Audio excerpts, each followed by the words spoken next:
오늘의 주요 뉴스입니다. 이재명 더불어민주당 대선 예비후보가 지난 6월 경기 이천시 쿠팡 물류센터 대형 화재 때 경기관광공사 사장으로 내정된 황교익 씨와 떡볶이 먹방 유튜브를 녹화했던 것으로 확인됐습니다.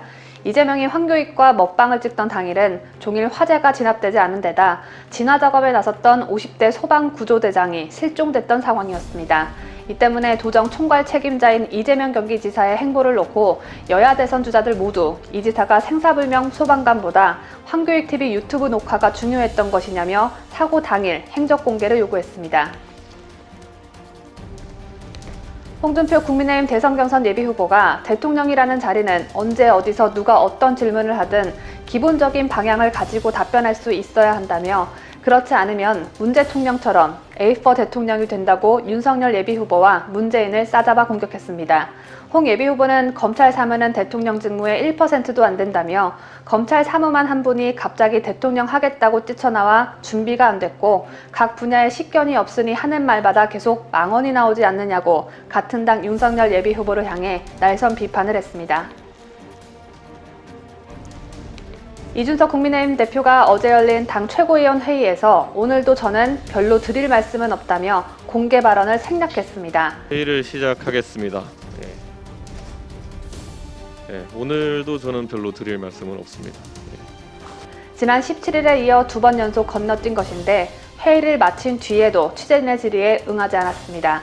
최근 윤석열 캠프 측과의 설전에 이어 원희룡 예비후보와의 전화 녹취록 공방에 대해 당 안팎의 비판과 우려가 커지자 스스로 입을 닫은 것입니다. 하지만 분노 조절이 잘 안 될 땐 페이스북으로 폭탄 발언을 할 수도 있어서 이준석의 행동 바가지를 잘 지켜봐야 하겠습니다. 공직선거법 위반 혐의로 기소된 더불어민주당 정정순의 정치 생명을 결정한 1심 선고가 바로 오늘 내려집니다. 오늘 재판에서 정정순이가 벌금 100만 원 이상을 확정받거나 정정순의 회계 책임자가 벌금 300만 원 이상을 확정받으면 당선이 무효가 됩니다. 정정순의 회계 책임자가 1심 선고 곧바로 항소를 포기하면 정정순의 상급식 재판 결과와 관계없이 국회의원 신분이 박탈되는 것이어서 잠시 후 있을 재판에 관심이 모아집니다. 정부가 백신 접종자에 한해 오후 6시 이후에도 최대 4명까지 모일 수 있도록 하는 방안을 검토 중입니다. 백신 접종 인센티브를 부활해 자영업자들의 고통을 줄이겠다는 취지인데 이보단 백신 기피자들을 유인하려는 꼼수로 보여집니다. 이상으로 오늘의 주요 뉴스였습니다.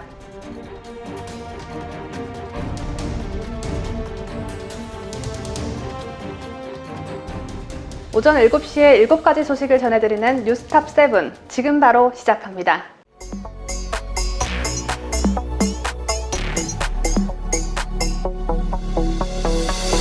후반기 한미연합훈련 시작에 맞춰 북한이 미사일 도발에 나설 수도 있다는 관측이 나왔었죠.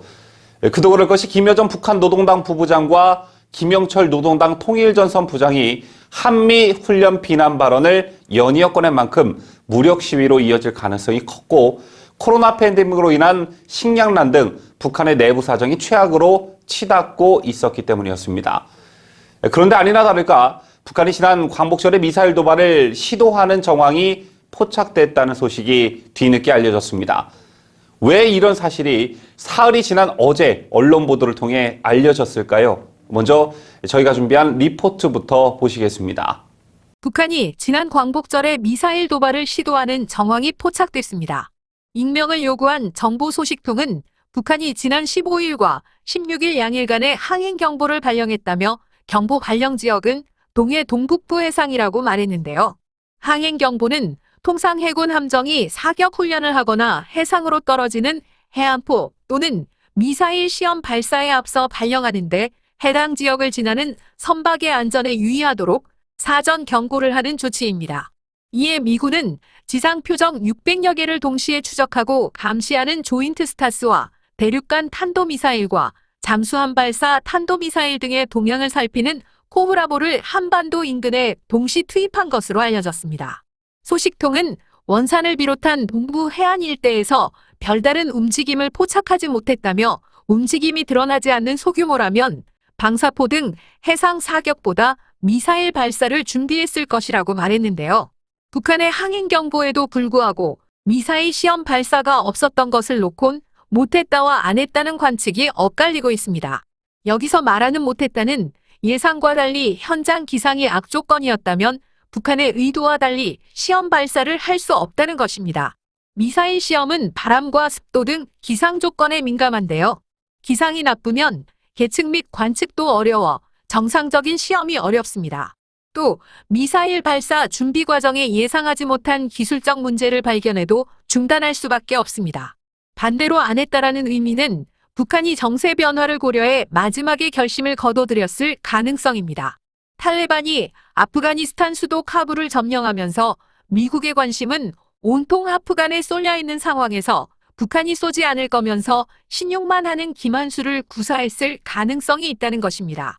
북한의 이상 징후에 미국의 전략 자산이 한반도 인근에 투입된 사실이 밝혀졌는데도 합참 관계자는 연합훈련 실시 이후 북한군 움직임과 관련해 현재까지 특이 동향이 포착되지 않았다고만 밝혔습니다.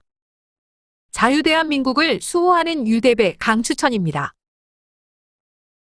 앞선 리포트를 보시고 여러분께서는 어떤 생각들을 하셨는지요? 요즘 미군 철수 직후 탈레반이 아프가니스탄 수도 카불을 점령했다는 소식이 전해지면서 우리나라의 주둔해 있는 주한미군의 소중함을 깨닫는 분위기가 역력한데요.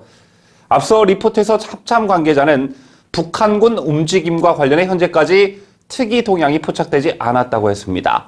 하지만 미군은 북한 동향을 신속히 파악하고 전략 자산을 한반도 인근 상공에 즉시 투입했죠. 이 말은 즉 합참 관계자의 말대로 정말 우리 군이 북한의 특이 동향을 파악하지 못했다면요. 미군이 없었다면 우리 군 또는 국민들은 이 같은 사실을 새까맣게 모르고 그냥 지나갔을 거란 얘기입니다. 그런데도 미군 철수를 주장하는 일부 한국인들은 도대체 머리를 장식으로 달고 다니는 건 아닌지 정말 궁금합니다.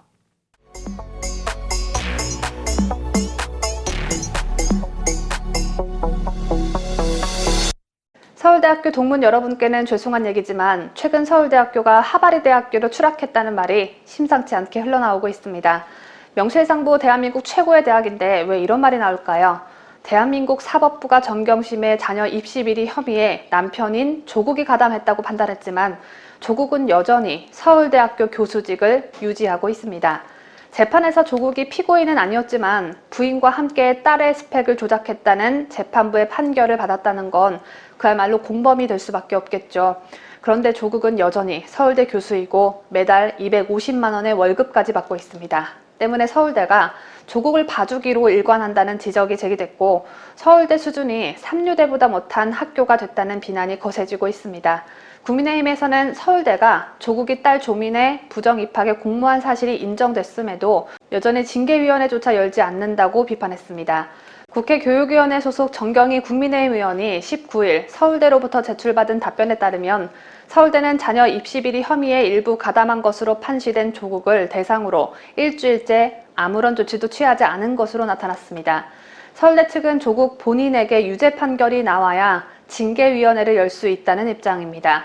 다른 사람도 아니고 강단에서 학생들을 가르치는 교수가 공부 못하는 자녀를 어거지로 명문대에 보내기 위해 서류를 조작했다는 판결을 2번이나 받았는데 조국 본인이 유죄를 받은 게 아니기 때문에 그딴 판결문은 다 필요 없다 이겁니다.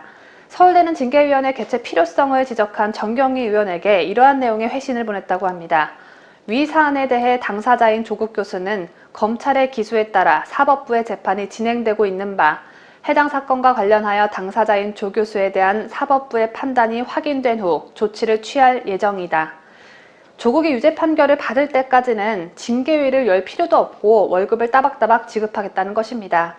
조국은 뇌물수수와 직권남용 등 혐의로 기소되면서 서울대 법학전문대학원에서 직위 해제됐지만 교수직은 유지하는 상황입니다. 대학원에서 강의를 개설해봤자 수강 신청을 하는 정신나간 대학원생들도 없을 테지만 검찰에 기소가 됐다는 이유로 직위 해제는 해놓고 교수직은 유지시켜주는 서울대가 참 아이러니합니다.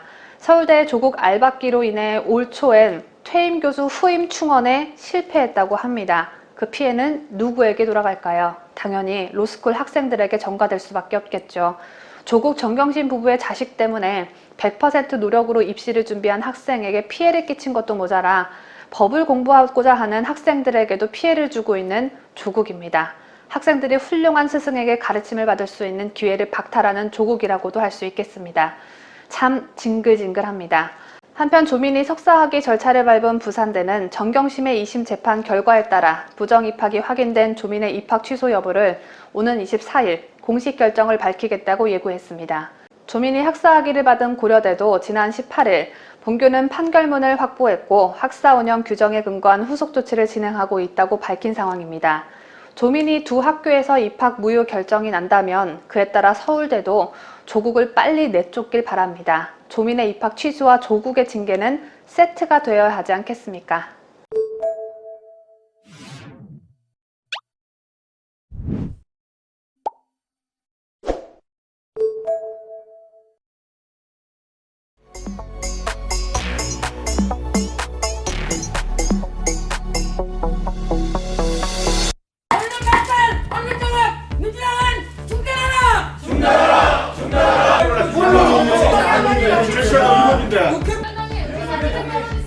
중지하세요, 당장! 중지하세요! 중지하세요! 저희가 지금 아니 절차를 지키라니까 의장으로서. 의사진행 발언하자는데 왜 그거를 이거 절차를 지키라니까.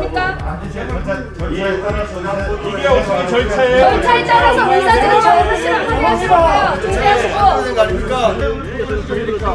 위원장님, 표결에 대한 의사를 저희 뭐 하지도 않고서는 왜 그냥 진행을 하십니까? 안건 조정 소위할 때 요건을 갖추셨냐고요? 여야 간사 그거 확인하셨냐고요? 자, 이의가 국회법을 왜 유리할 때만 갖다 붙였습니까? 이게 무슨 북한이에요, 북한? 북한이에요? 아니, 되십니까? 공산당에서 하는 거나 이거 뭘 말하는지 안 들려. 하는 거예요, 지금.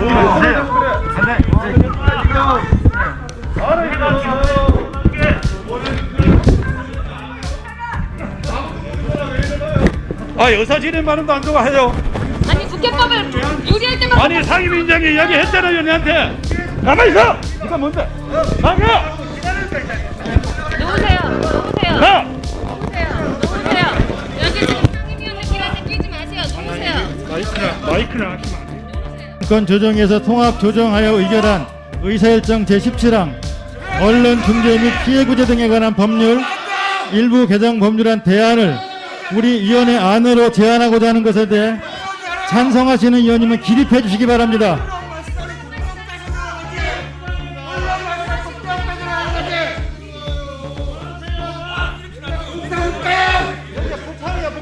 앉아주시기 바랍니다. 반대하시는 의원님 기립해 주시기 바랍니다.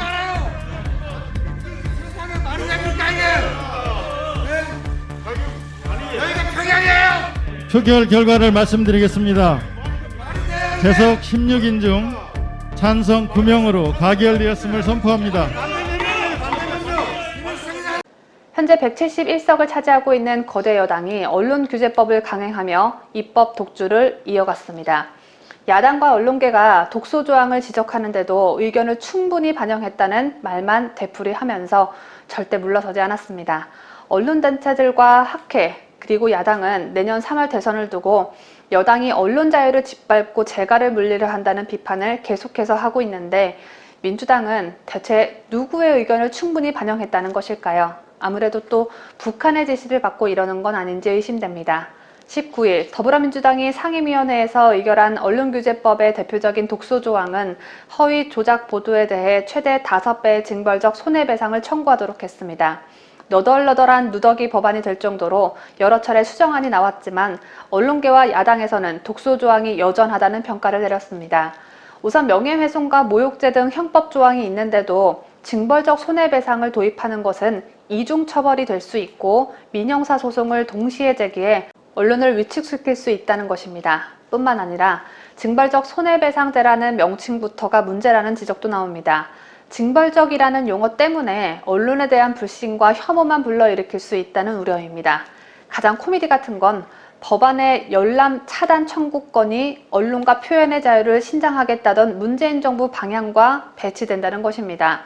두둥이 놀림 따로, 몸 따로 노는 건 어련하시겠냐마는 열람 차단 청구권은 말 그대로 뉴스를 열어볼 수 없도록 하는 장치를 마련하겠다는 건데 이에 대해 좌파단체인 언론개혁 시민연대도 기사를 삭제하거나 차단하는 제도는 언론 자유를 제한하는 가장 강도 높은 규제라고 꼬집은 바 있습니다. 정부 여당의 비판적 보도에 대해 열람 차단 청구권을 오남용하면 국민의 알 권리가 침해될 수 있다는 취지입니다. 이 같은 지적이 끊이지 않는데도 민주당은 귓구멍이 막힌 사람들처럼 의견을 충분히 반영했다고 주장했습니다. 19일 윤호중 민주당 원내대표는 야당과 언론계 의견을 충분히 결정했고 여러 요청을 최대한 반영한 결과라고 문재인같이 달나라 발언을 해댔습니다. 문체위 여당 간사인 박정 의원도 야당과 언론 현업에 계신 분들 의견을 수용해서 만들어졌다며 완벽한 법안이 어디 있겠느냐고 뻔뻔스럽게 말했고, 기자 출신인 대권주자 이낙연은 아무런 비판을 내놓지 않은 채 상임위 결정은 존중해야 한다고만 말했습니다. 저희는 정식 언론사는 아니지만 사실에 기반한 소식을 앵커 개인의 주관적 견해를 덧붙여 전달하는 채널이니만큼 이번 법안에 대해 큰 관심을 가지고 있고, 또 정경심으로부터 사실적시에 의한 명예훼손으로 고소를 당한 터라 더더욱 그렇습니다. 그래서 하는 말인데, 민주당은 니들이 그렇게 극진히 모셨던 조국의 말을 깊이 새기길 바랍니다. 조국은 2013년 5월 자신의 SNS에 시민과 언론은 공적 인물에 대한 완벽한 정보를 가질 수 없다. 따라서 공인에 대한 검증 과정에서 부분적 허위가 있었음이 밝혀지더라도 법적 제재가 내려져서는 안 된다. 편집과 망상에 사로잡힌 시민도, 쓰레기 같은 언론도 표현의 자유가 있다. 특히 공적 인물에 대해서는 제멋대로의 검증도, 야멸찬 이유와 조롱도 허용된다. 이런 위대한 글을 남긴 바 있습니다. 그래서 제가 조국의 말을 떠받들어 공적 인물에 해당하는 정치인들에 대해 야멸찬 야유와 조롱을 하고 있는데요. 민주당도 조국이 한 말을 잘 새겨들어서 지금이라도 생각을 고쳐먹길 바랍니다. 한편 언론규제법 강행으로 여야정 협의체 재개도 불투명해졌습니다. 언론규제법을 강행하는 가운데 청와대와 여당이 야당 대표를 만나는 것에 난색을 표했기 때문입니다. 앞서 문희만 야당 대표인 이준석은 언론중재법 저지 논의를 위해 찾아온 언론노조에게 언론중재법 강행 처리를 위해 영수회담마저 엎어질 상황이라고 말한 바 있는데, 문재인도 만나고 싶고 언론중재법도 민주당과 한몸으로 강행하고 싶고, 이준석의 속내는 이렇지 않을까 추측해봅니다.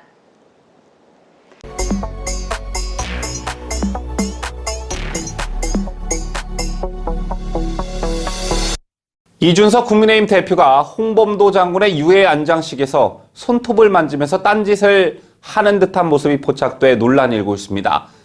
이 대표는 지난 18일 오전 국립대전 현충원에서 열린 홍범도 장군 유해 안장식에 문재인 부부, 송영길 민주당 대표, 서우 국방부 장관 등 고위 인사들과 함께 참석했는데요. 이 행사에서 이 대표가 손톱을 만지면서 딴짓을 하다가 고개를 드는 장면이 카메라에 포착된 것인데요. 이준석 대표가 손톱을 만지는 시점은 문재인이 홍범도 장군 기념사업회에 관포 태극기를 전달하는 그런 순간이었습니다.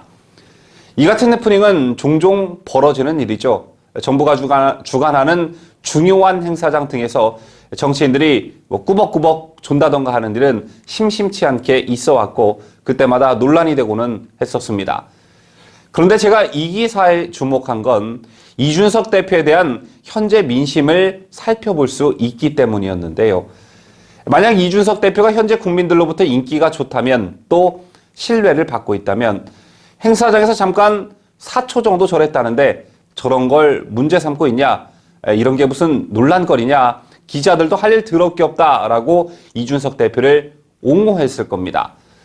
또 우리 우파 진영에서는 홍범도 장군에 대한 역사적 평가를 달리하는 분위기가 있죠.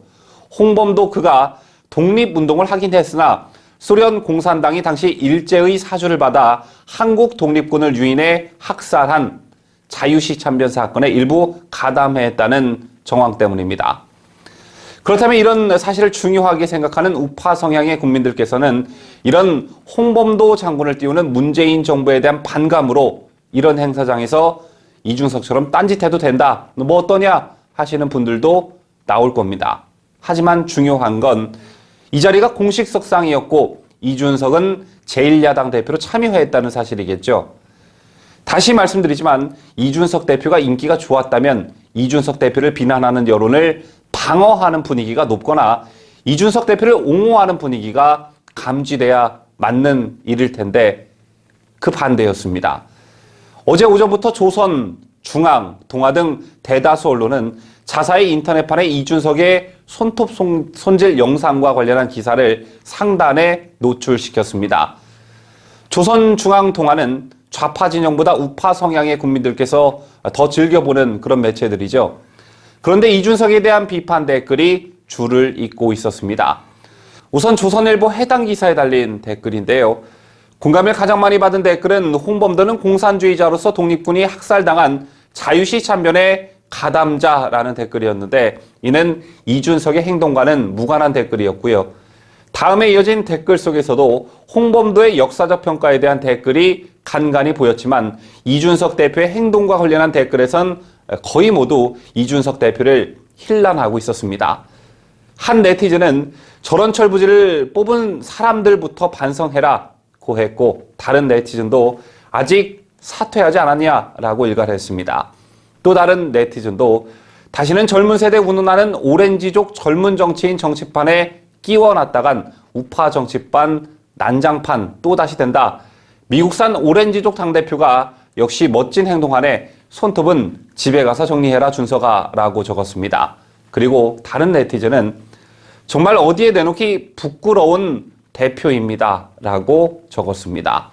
다음은 중앙일보 기사에 달린 댓글인데요. 추천을 가장 많이 받은 댓글은 어느덧 한국 정치의 샛별에서 국민 밉상으로 바뀌어가고 있네였고 그 다음 수는 역시 얘는 A일 수밖에 없다. 아무리 어른 흉내 내려고 해도 무의식이 표출이 된다. 제1야당 대표직이 너무 벅차다. 얼른 그만둬라. 그래야 국힘당이 산다. 주둥이만 발달했지 품격이 하나도 없다. 얼렁 아빠한테 가서 게임이나 해라라고 이준석 대표를 힐난하는 댓글이었습니다. 그 다음 댓글은 이준석의 행동과 관련한 댓글은 아니었지만 매우 가슴에 와닿아 여러분께 소개해드립니다. 한 네티즌은 홍범도보다 백선엽 장군님을 더 잘 모셔라. 택도 아닌 것들이 라고 적어 많은 네티즌들로부터 공감을 받고 있었습니다. 그 뒤에 이어진 댓글도 자고로 모자란 놈은 말이 많고 행동이 부실한 법, 보수 언론들이 준석이를 손절매하기 시작했다라는 댓글이었습니다. 마지막으로 동아일보의 해당 기사에 달린 댓글을 보시겠는데요. 동아일보는 추천을 가장 많이 받은 댓글을 쓴 사람의 아이디 앞에 베스트 아이콘을 달아주었습니다.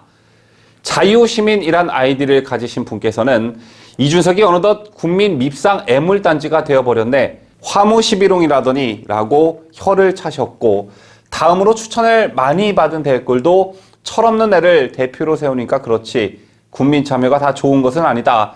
전문가가 필요한 곳엔 전문가적 소양이 있는 사람이 세워져야 한다. 국민은 냄비처럼 당장의 인기를 보는 것이지 깊게 보지 않는다. 이준석은 그릇이 못 되는 선택의 오류다라는 글이었습니다. 그 다음 댓글도 걔한테 뭘 기대하겠소. 정치권에 들어올 때 큰 정치할 것을 기대했는데 유승민 같은 정치 몰입애들한테 배운 게 협잡질이니 국민이 기대하던 정권 교체가 난맥상을 보이고 있다. 야권 단일화만이 답인데 이준석이 안철수에게 치욕과 모멸감을 안겨주었으니 어렵게 되었다라는 댓글이었고 그 뒤에 이어진 댓글도 이준석 대표에 대한 비판 일색이었습니다. 이번 해프닝으로 이준석 대표에 대한 악화된 민심을 간접적으로 알아볼 수 있었는데요. 이와는 별개로 어제 조중동은 이 기사를 상당히 꽤 오랜 시간에 걸쳐 자사의 인터넷판 상단에 노출시키고 있었습니다. 이준석이 당대표에 당선될 수 있었던 동력은 조중동 등 언론의 이른바 이준석 띄우기였죠. 그런데 불과 2달 전 이준석을 띄웠던 조중동을 비롯한 언론도 이준석 손절에 나선 것 같습니다. 가수 윤복희 씨의 여러분이라는 노래 중 만약 내가 외로울 땐 누가 나를 위로해주지 라는 가사가 떠오르는군요.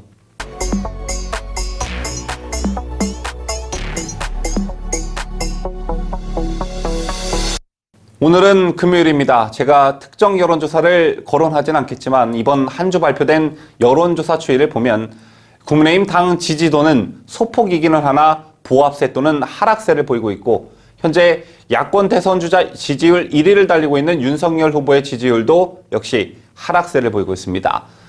또 윤석열 후보의 당내 경쟁자인 홍준표, 원희룡, 최재형 후보 등도 이렇다 할 반등 움직임을 보이지 못하고 있는데요. 하지만 한 가지 위안을 삼을 수 있는 건 정권 교체에 대한 국민들의 열망은 그 상승세가 꺾이고 있지 않다라는 점입니다. 이게 무엇을 의미하냐면요.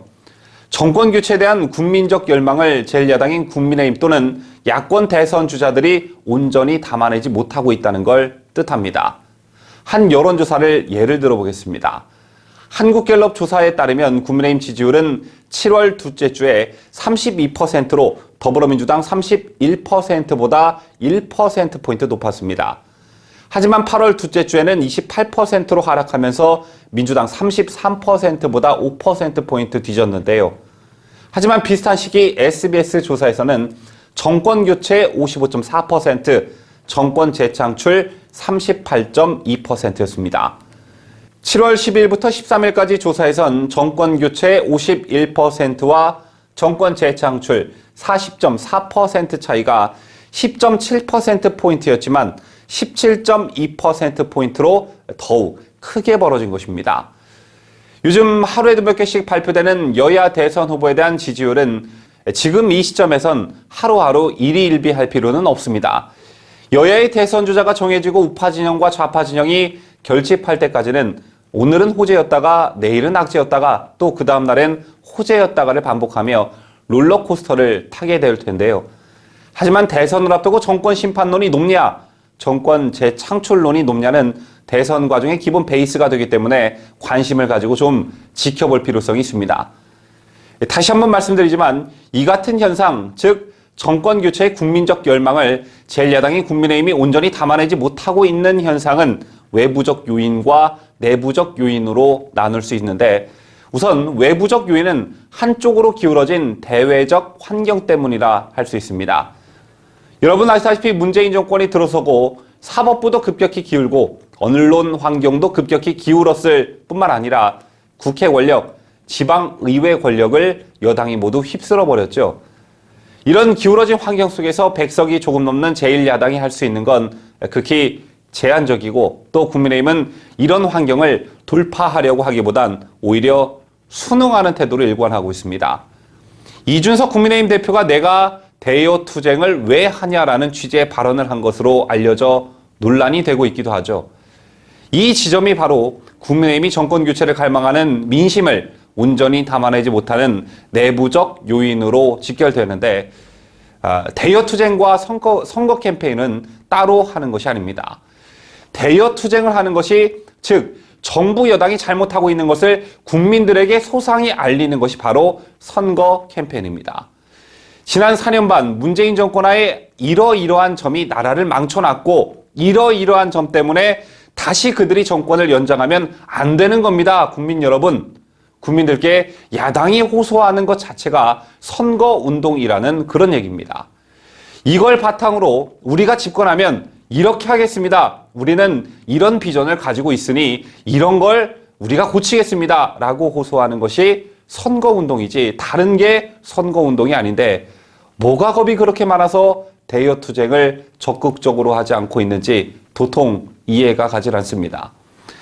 또 다른 내부적 요인을 꼽으라면 당내 구심점이 없다는 점도 꼽을 수 있겠는데, 지난 총선을 통해 당이 100명 초반대로 쪼그라든 데다가 과반이 넘는 56명이 초선 의원들입니다.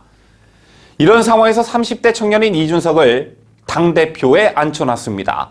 또 이준석의 당대표 취임을 전후해 언론에서 이준석을 한껏 띄우면서 새바람, 세대교체, 하도 이런 말들을 많이 해놓으니까 구심점이 돼야 할 당내 중진 의원들이 이준석에 너무 쫄아 있습니다.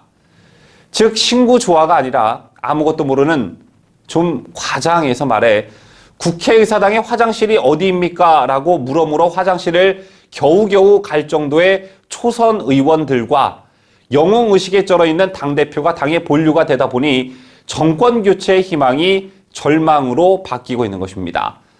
당이 이런 상황에서 윤석열이 됐든 최재형이 됐든 아무리 국민적 지지도가 높은 인사들을 영입해봤자 소용이 없게 되는 것이겠죠. 반대로 국민의힘에 대한 국민적 인기도가 높고 국민의힘을 지지하는 국민들이 많아지게 되면 윤석열, 홍준표, 최재형, 윤희숙, 박진 그 누가 최종 후보가 돼도 국민의힘 2번만 달고 나오면 당선된다라는 말이 절로 나오게 되는 것입니다. 정권 교체에 대한 국민적 염원을 국민의힘이 온전히 담아낸다면 말이죠.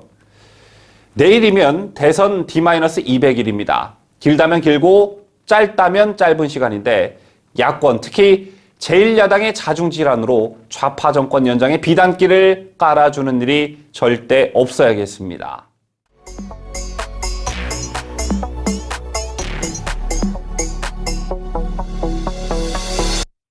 이재명과 이낙연 캠프 간 감정 싸움이 이른바 유튜브 언론조작 진실 공방으로까지 번졌습니다. 우리와 이들의 싸움은 늘 기쁨이지만 민주당은 두 명이 함께 타격을 입지 않을까 우려하고 있습니다.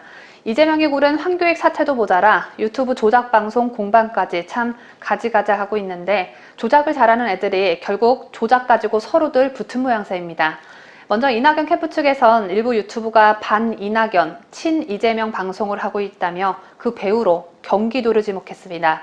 배우가 경기도라면 경기도민의 세금이 사사로운 유튜브 채널로 들어갔다는 얘기인데 이렇게 어마무시한 의혹을 이낙연 측에서 제기하자 여권 내에서도 네거티브 선거전 중단을 촉구하는 목소리가 거세지고 있습니다. 19일 고발뉴스와 열린공감TV 등 유튜브 채널 6곳은 공동 성명을 내고 이낙연 캠프는 자신들에게 비우호적이라는 이유로 우리를 지목하고 분석한 괴문서를 제작했다며 이낙연 전 대표 측은 이 문서에서 몇몇 유튜버에게 경기도 홍보비 수억 원이 들어갔다고 주장한다고 밝혔습니다.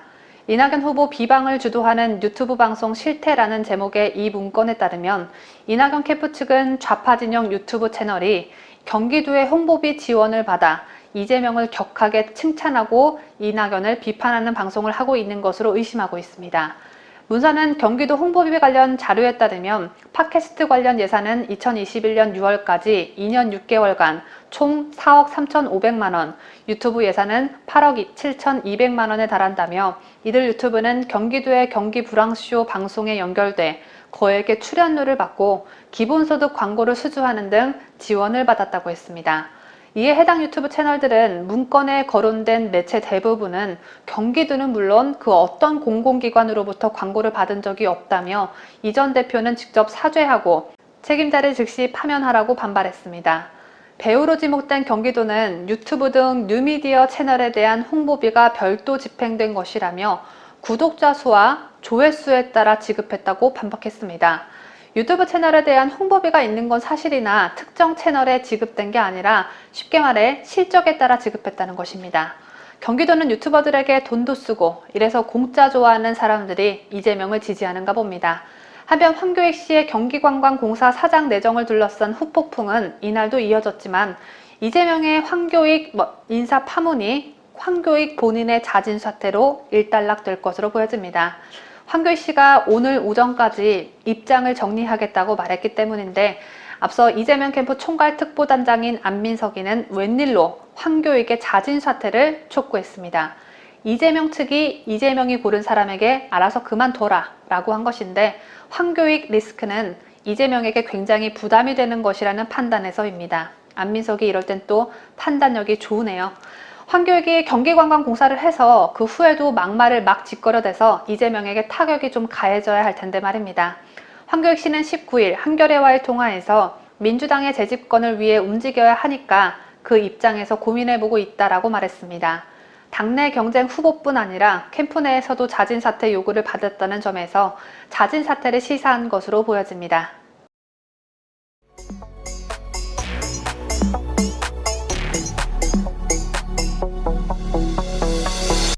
북한 문화교류국 공작원들의 지령을 받아 지하조직 자주통일 충북동지회를 결성해 활동한 혐의를 받는 이른바 청주 간첩단.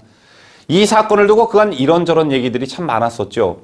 국가정보원이 21년 전부터 추적해 왔다는데 왜 보수 정권이 아닌 북한 친화적인 문재인 정권에서 구속이 됐는지, 여권 인사들이 개입됐을지도 모르는 폭발성 있는 사건이 왜 대선을 앞두고 있는 이 민감한 시점에 밝혀졌는지, 또 간첩을 잡을 것이라고는 상상을 못했던 박지원의 국정원이 간첩을 잡은 배경은 또 무엇인지 이 사건을 두고 여러 의문 부호들이 따라붙었습니다. 지금부터 이 물음표들에 대한 답을 차근차근 여러분과 함께 풀어보도록 하겠습니다. 자, 첫 번째 질문은 왜 국정원은 이 사건을 21년씩이나 묵혀뒀나? 입니다. 우선 국정원은 2000년쯤부터 국가보안법 위반 혐의로 당시 건설 노동자 박모 씨를 내사하기 시작했다고 합니다.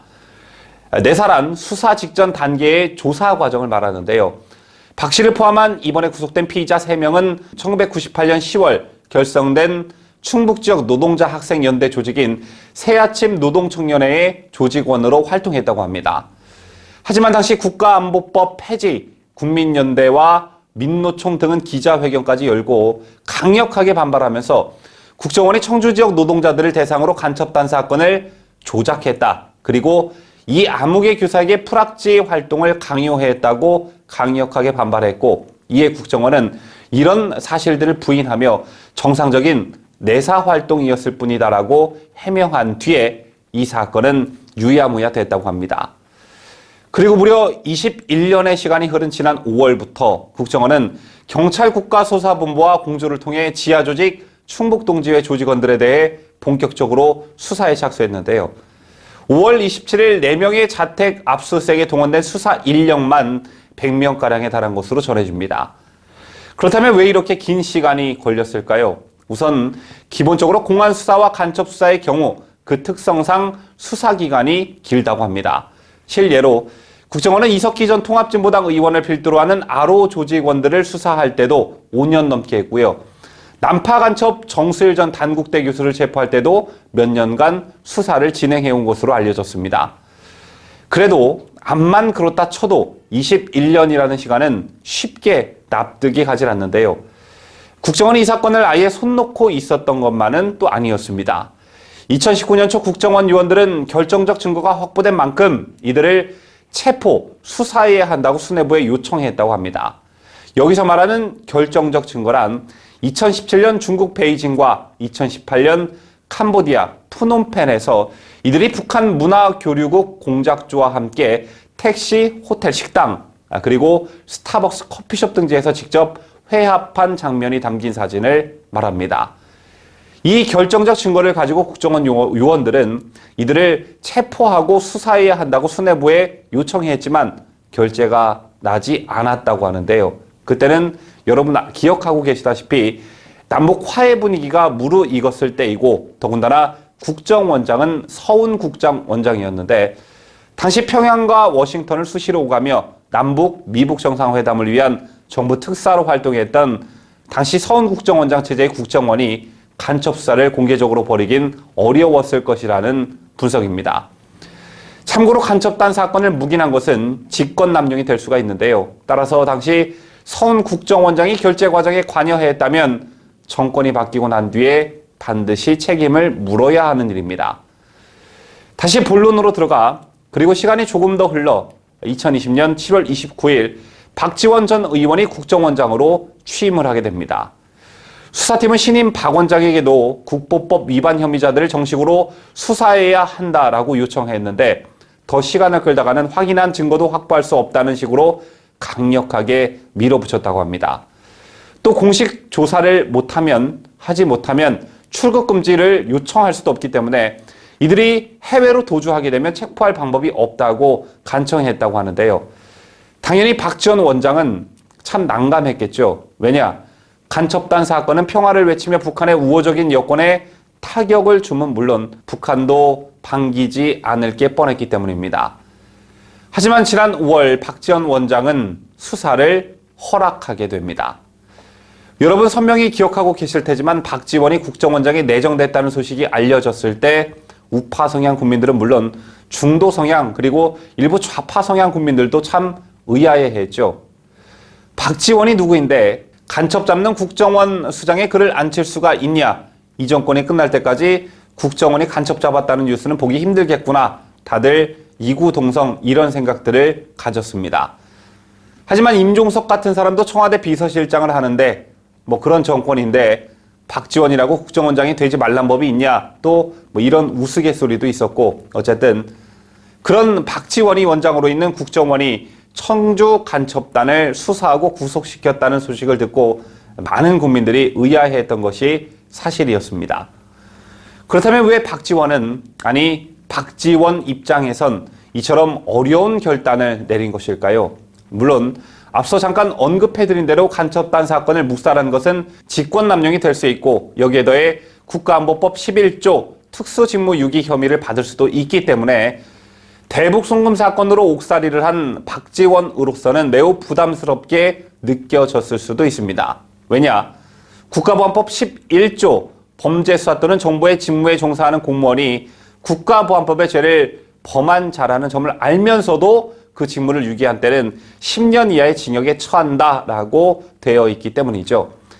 1942년생인 박지원이 만약 이 법을 위반해 징역 10년을 받고 옥살이를 하게 된다면 인생 마감을 감옥에서 해야 될지도 모르는 일입니다. 하지만 여기서 매우 신빙성 있는 의혹이 한 가지 제기됩니다. 얼마 전 8월 초 박지원 국정원장의 사퇴설이 나돌았었죠. 이에 국정원은 사실무근이라고 방방 뛰었지만 그 무렵 공교롭게도 박지원이 가짜 선업자 김모 씨와 관련이 있다는 보도들이 쏟아졌습니다. 당시 복수 언론에 따르면 지난해 4월 총선 직전 김 씨가 전남 목포시 박 원장의 지역구를 찾아가겠다고 했고 박 원장이 와서 연락하라고 회신했습니다. 그리고 같은 해 1월경엔 김 씨가 박 원장에게 자택 주소를 요청하자 박 원장이 자택 주소를 적은 문자를 보낸 기록도 수산업자 김 씨의 휴대전화 기록에 담겨져 있었을 뿐만 아니라 얼마 뒤 박지원은 가짜 수산업자에게 고맙다, 손자가 킹크랩 다 먹었다 라며 수산물 선물에 대한 감사의 뜻도 표했다는 게 언론 보도 내용이었습니다. 여러분께서도 이 박지원 킹크랩 뉴스 다들 보셨을 텐데요. 그런데 한 가지 의문점이 남는 게 경찰이 언론사 기자에게 이 같은 수사 내용을 흘리지 않았다면 이처럼 상세한 내용이 기사화되지 않았을 텐데 왜 하필 이 시점에 이런 사실들이 보도됐냐라는 점입니다. 경찰이 박지원과 수산업자 김 씨와의 통화 내용을 언론에 흘렸다면 분명 김 씨의 휴대폰을 포렌식했다는 건데, 그렇다면 도저히 기자의 자생적인 현장 취재로는 보도가 불가능했다는 그런 추측이 가능하죠. 때문에 경찰이 미리 알고 있었던 사실을 미묘한 시점에 언론에 흘린 것이 아니냐는 추론이 가능하고요. 이는 박지원 국정원장에게 타격을 주기 위함이다라는 결론에 이르게 됩니다. 때문에 청주 간첩단 사건 수사를 지시한 박지원에 대한 일종의 압박용으로 박지원이 연루된 수산업자 건을 퍼뜨리지 않았나라는 분석이 나오고 있는 것인데요. 실제 얼마 전 강용석 가로세로 연구소 소장은 박지원 국정원장이 국정원 내부 권력 투쟁에 밀려 최근 사의를 표명했다는 취지의 주장을 하기도 했었죠. 청주 간첩단 사건 수사를 반대한 쪽에서 양심을 품고 박 원장에게 타격을 입히는 공작 가능성도 있다는 얘기입니다. 또 일각에서는 북한이 통신연락선 복원을 요청한 배경에 청주 간첩단 수사 중단의 명시적 또는 암묵적 메시지가 있었다는 분석도 나오고 있습니다. 북한의 통신연락선 복원 의미는 우리 북한이 화해의 제스처를 취했으니 너희 남한도 소위 간첩단 사건을 눈감아달라라는 의미가 담겼다는 것인데요. 이런 추측을 뒷받침하는 건 통신연락선이 정말 뜬금없이 이루어졌다는 점입니다. 물론 청와대는 지난 4월부터 문재인과 김정은이 친서를 주고받으며 통신연락선 복원을 합의했다고 했지만 왠지 설득력이 떨어진다는 말들이 많았습니다. 그리고 청주 간첩단 사건이 세상에 알려지기 시작한 시점을 전후해 난데없이 북한이 통신선을 끊어버렸죠. 참 공교롭게도 말입니다. 이상으로 박지원의 국정원이 문재인 정권 하에서 간첩을 잡은 참 희한한 사건에 대한 배경을 설명해 드렸는데요. 아무리 벨에 쌓여있는 권력 핵심부와 관련한 얘기도 시간이 흐르면 전부 다 세상에 알려지기 마련이죠. 정권이 바뀌고 난 뒤에 이 두 사건의 연관성, 즉 청주 간첩단 사건과 가짜 수산업자 사건과의 관련성, 그리고 여기에 어떤 권력 암투가 벌어졌는지 꼭 밝혀지리라 기대합니다.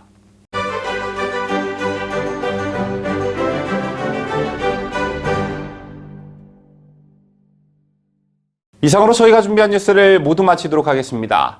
이번 한 주도 저희 뉴스데일리 베스트와 함께 해주신 여러분께 감사하다는 말씀 드리고요. 특히 이른 아침 생방송 때 채팅에 참여해주시는 적극적인 구독자분들, 그리고 항상 고생해주고 계시는 스패너 분들께도 정말 감사하다는 말씀을 드립니다. 더 좋은 방송으로 보답하기 위해 노력하는 뉴스데일리 베스트가 되겠습니다. 지금까지 저는 자유대한민국을 수호하는 뉴스데일리 베스트 민앵커였고요. 저는 더욱더 건강한 모습으로 다음 주 이 자리에서 여러분들을 기다리고 있겠습니다. 끝까지 시청해주신 여러분 대단히 감사합니다. 뉴스데일리 베스트는 구독자 여러분의 소중한 구독료를 운영합니다. 여러분의 자발적 구독료 참여를 기다립니다.